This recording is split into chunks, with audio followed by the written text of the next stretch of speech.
Okay, friendos, I've had this brainworm for the past few days.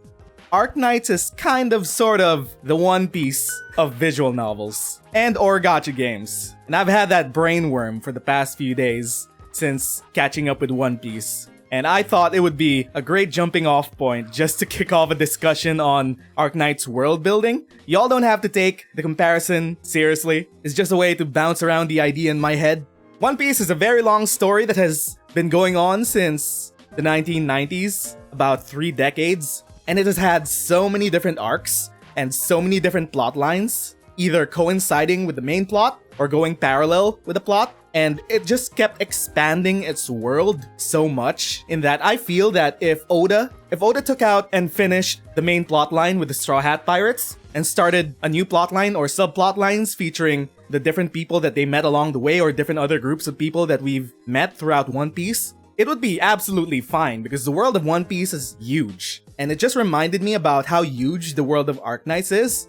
I think Arknights has one of the widest and deepest worlds among many anime games, anime worlds itself. If we look towards the main story, we'll have all of the main chapters. This is basically the main plot of what's going through Arknights at the moment. It is the most important plot. It is the Sarkaz plot involving Reunion, Sarkaz, Rhodes Island. It is the main plot that revolves around the plight of the infected with Originium.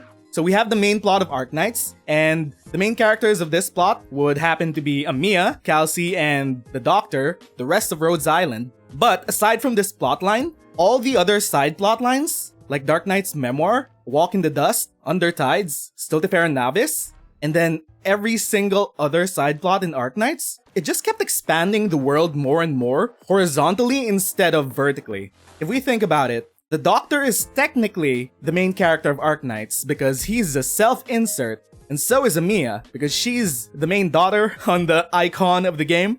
They're only very relevant in the main story plot. For the main character of Arknights, the Doctor isn't actually that relevant in any of the other side plots, if you notice.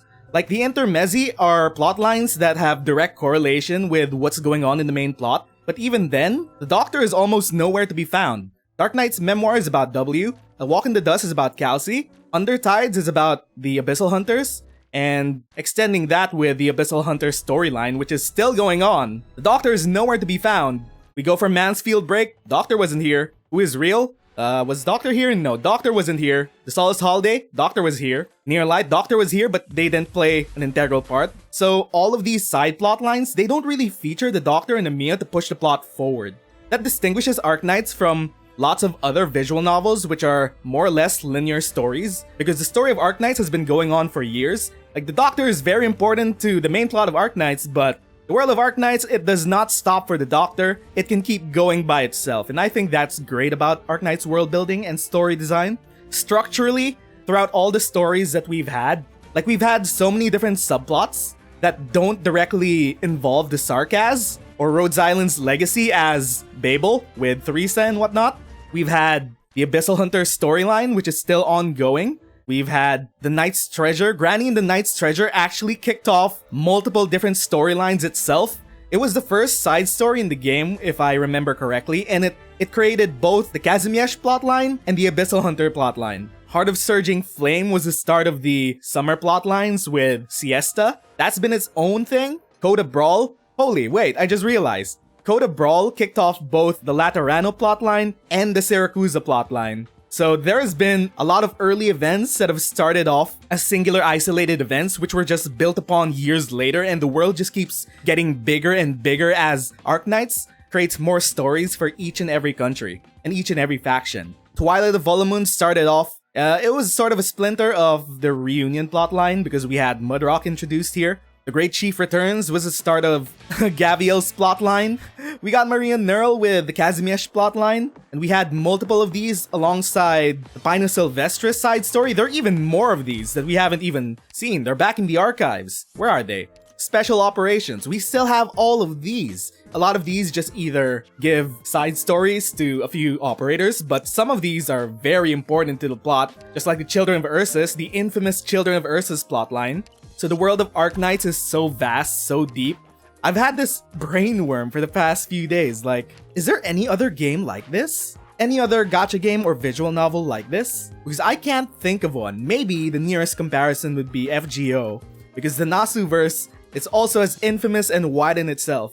So we got the Pinus Sylvestris one, leading into NTR Knight's plotline. A Light Spark in Darkness has connections with the Victoria plotline to be continues. A few plotlines that have been left behind. We got an Obscure Wanderer is a direct epilogue to the Kazimierz plotline, and then we now got a Death in Shunfen, which is a splinter off of the Sui Sibling Saga. The Sui Sibling Saga being one of the most, I'm gonna predict it's gonna be one of Arknights' best sagas.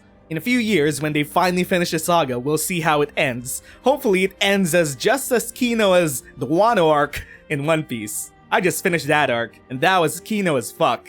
So yeah, Arknights, it doesn't rely on the Doctor a lot. It relies on the Doctor mostly for the main plotline, which is now in Victoria. And I'm guessing we'll have like 1, 2, 3, we'll have about maybe 8 chapters of Victoria. That'll be for the next few years of Arknights. And every single side plot is just creating its own different narrative, it's having its own different slice in the world of Terra. And I think I love that about the game. So yeah, that was a little brainworm I had. The world of Arknights is very vast, very wide. I don't think there's any other visual novel or gacha game that has gone on for a long time, aside from maybe FGO, with such an expansive world as Arknights.